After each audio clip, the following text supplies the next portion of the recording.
Chapter number 6 animal classification. मित्रांनो, या चॅप्टरमध्ये आपल्याला 3 महत्त्वाचे टॉपिक या ठिकाणी डिस्कस करायचे आहे. हा चॅप्टर जो आहे खूप इम्पॉर्टंट ठीक आहे आणि महत्त्वाचा आहे. थोडासा समजायला किचकट आहे, परंतु समजून घेतल्यानंतर एकदम सोपा होईल मित्रांनो. तर तुम्हाला या ठिकाणी हायलाईट आणि इम्पॉर्टंट टॉपिक जे आहेत एक्झाम पॉईंट ऑफ व्ह्यू कशाला लक्षात ठेवायचे त्यावरती आपण या ठिकाणी डिस्कस करू मित्रांनो. ठीक आहे, त्या ठिकाणी बघा आपल्याला 3 महत्त्वाचे पॉईंट पाहिजे आहेत. पहिला असेल history of animal classification. Okay, त्यानंतर आहे new method system of animal classification. ठीक आहे, लास्टमध्ये तुम्ही प्रिव्हियस इयरमध्ये तुम्ही शिकला असाल की लिव्हिंग ऑर्गॅनिझम जे आहे हे रॉबर्ट हार्डिंग विटकर सायंटिस्टने केलं होतं. ठीक आहे, याच्या आधी पण कार्ल लिन्स या सायंटिस्टने केलं होतं.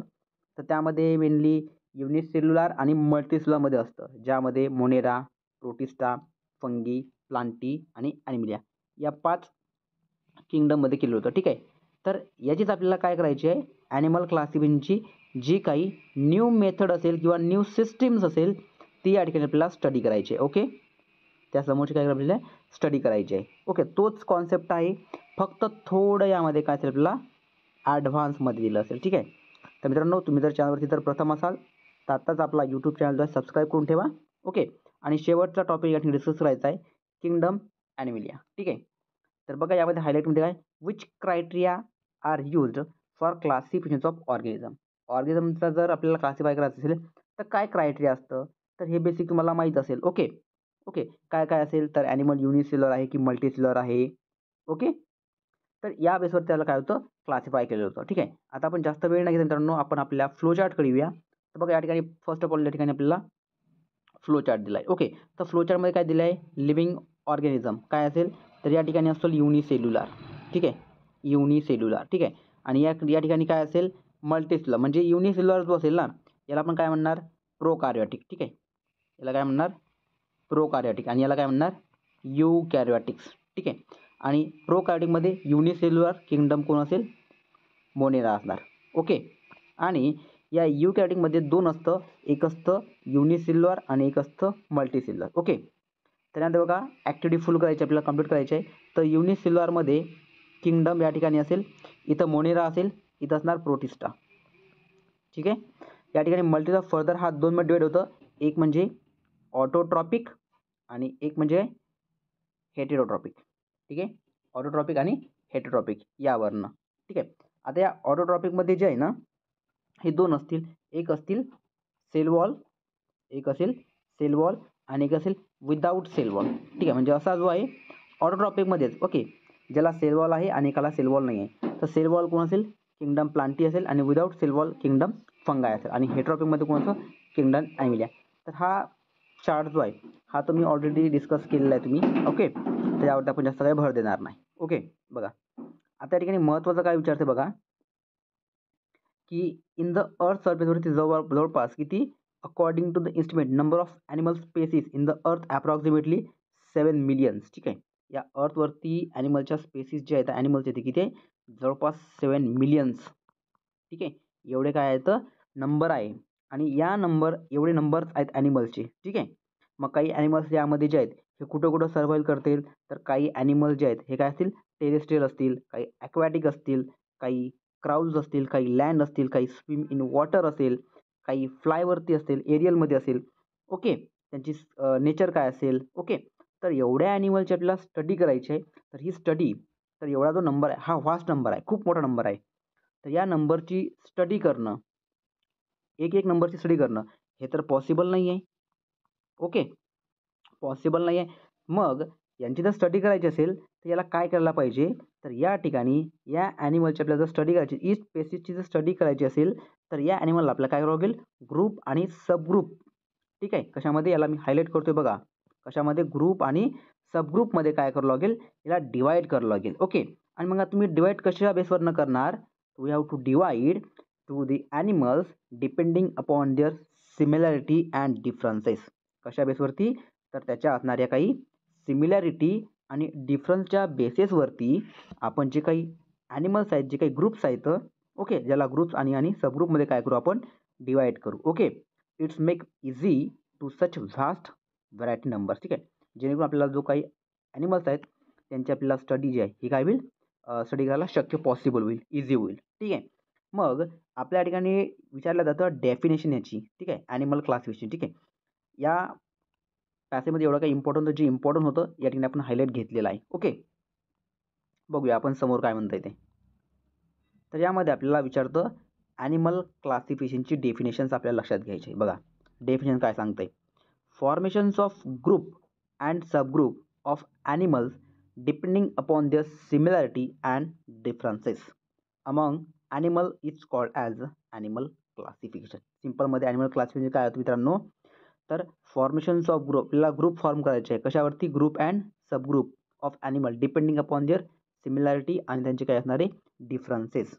ठीक आहे, म्हणजे काही लेट समजा काही एक्झाम्पल मी घेतोय, समजा एक आपण एक्झाम्पल म्हणून घेतलं, ठीक आहे, समजण्याकरता. ठीक आहे, तर आपण एक्झाम्पल घेऊन घेतलं आहे, समजा हा जो आहे हा एक सी आहे, खूप मोठा समुद्र आहे आणि या समुद्रामध्ये कोणकोणते ॲनिमल्स असतील, ऑब्विसली फिश असेल, ठीक आहे, त्यानंतर फ्रॉग असेल, ओके, त्यानंतर कॉकडाईल असेल, टॉर्टाईज असेल, ठीक आहे, खूप सारे काय असतील ॲनिमल्स यामध्ये प्रेझेंट असतील. ओके, आता आपण काय केलं आहे, तर यातला जो फिश आहे हा आपण ॲनिमल जो आहे, हा जो ॲनिमल्स आहे हा आपण काय केला, वॉटरमधून बाहेर काढला आहे. ओके, आणि फ्रॉग पण बाहेर काढला. ठीक आहे, तर लँडवरती कोण सर्वाईव्ह करेल, फक्त आणि फक्त फ्रॉग. टॉर्टाईज करेल. हा फिश जो आहे हा लँडवरती सर्वाईव्ह करेल का, नाही करणार. फक्त फिश जो आहे हा कुठं सर्वाईव्ह करेल, जिवंत राहील तो फक्त आणि फक्त कुठं, वॉटरमध्ये. म्हणजे फ्रॉग आणि फिशमध्ये एक काहीतरी सिमिलरिटी आहे, काहीतरी सिमिलरिटी आहे, कुठं आहे, वॉटरमध्ये. पण त्याचमध्ये ते जर आपण लँडवरती काढले तर त्यांच्यामध्ये काय आपल्याला दिसतंय, डिफरन्सेस दिसत आहे.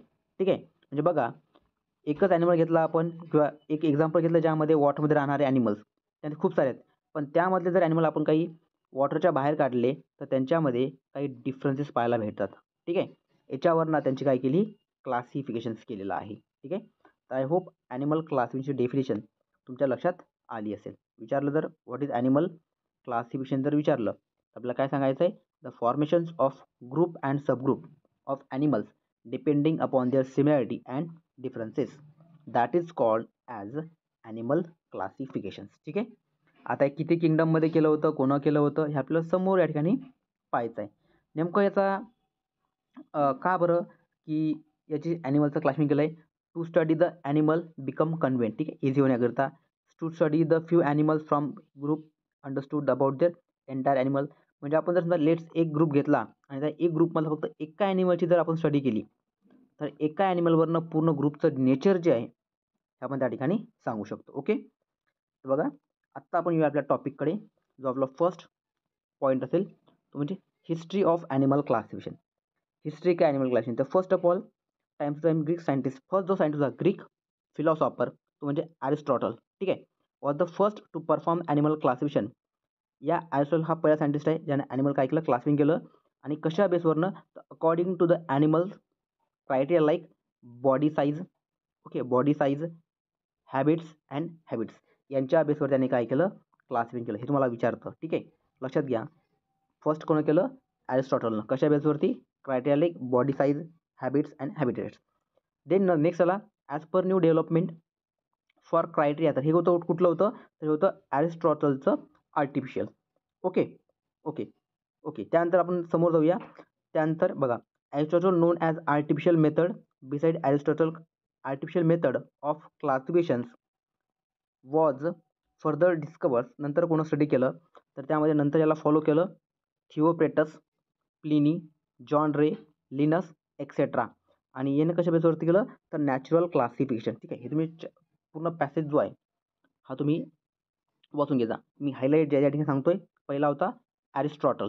ठीक आहे, ग्रीक फिलॉसॉफर. यानं कशा बेसवर केलं होतं तर 3 सांगितलं, factor, body size, habits and habits. ठीक आहे, कोणतं होतं, आर्टिफिशियल मेथड होतं. त्यानंतर नेक्स्ट सायंटिस्ट जो आला तो म्हणजे Theophrastus, Pliny, John Ray, Carl Linnaeus. ठीक आहे, यांनी कशा बेसवर सांगितलं तर नॅचरल सिस्टमच्या बेसवरती. ओके, त्यानंतर थर्ड जो सायंटिस्ट आला त्याने काय सांगितलं होतं, सायंटिस्टचं नाव बघा कोणतं होतं. ठीक आहे, आपल्याला सायंटिस्टचे नाव लक्षात ठेवायचे आहेत. ओके, तर तो सायंटिस्ट आहे डॉबझन्स्की आणि मेयर्स. ठीक आहे, डॉबझन्स्की आणि मेयर सायंटिस्ट. तर याने काय सांगितलं होतं तर just types of cell, chromosome, biochemical property etcetera या बेसवरती कोण सांगितलं होतं डॉबझन्स्की आणि मेयर सांगितले. आणि रिसेंटली जो आला होता, जो आपण या चॅप्टरमध्ये डिस्कस करणार आहोत, तो म्हणजे कार्ल वूज याने सांगितलं होतं कशावरती, तर रिसेंटली जे ॲनिमल्स आहेत कॉर्डेटा आणि नॉन कॉर्डेटा, ठीक आहे, त्यावरती. ठीक आहे, तर हाच आपला चॅप्टरचा मेन इम्पॉर्टंट टॉपिक असणार. ठीक आहे,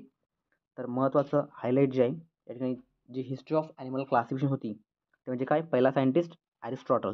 ठीक आहे, त्यांनी कशा बेसवर केली, body size, habits and habitats. ठीक आहे, आर्टिफिशियल. त्यानंतर कोण आले, Theophrastus, Pliny, John Ray, Carl Linnaeus, natural system. त्यानंतर बायोकेमिकल्स प्रॉपर्टी, क्रोमोझोम आणि टाईप्स ऑफ सेल्सच्या बेसवरती कोण सांगितलं होतं, डॉबझन्स्की आणि मेयरहूफ. ठीक आहे, आणि रिसेंटली आहे कार्ल वूज, त्याने काय सांगितलं, प्रपोज द ॲनिमल क्लासिफिकेशन कशावरती, तर डिपेंडिंग किंवा प्रेझेन्स ऑर अब्सेन्स ऑफ नोटोकॉट्स. ठीक आहे, नोटोकॉट जो आहे हा प्रेझेंट आहे की अब्सेंट्स आहे, कशावरती, ॲनिमल्सवरती. तर स्टेप बाय स्टेप जे आहे आपण इम्पॉर्टंट हायलाईट आणि एक्झाम पॉईंट ऑफ व्ह्यूनं, ठीक आहे, तुम्हाला कसं लक्षात राहील त्या पॉईंट ऑफ मित्रांनो आपण या ठिकाणी व्हिडिओ आपण या ठिकाणी घेऊया मित्रांनो. तर व्हिडिओ आवडता लाईक करा, आपल्या मित्रांसोबत शेअर करा. ठीक आहे, जेणेकरून असेच नवनवीन व्हिडिओ तुमच्यापर्यंत सर्वात आधी पोहोचतील.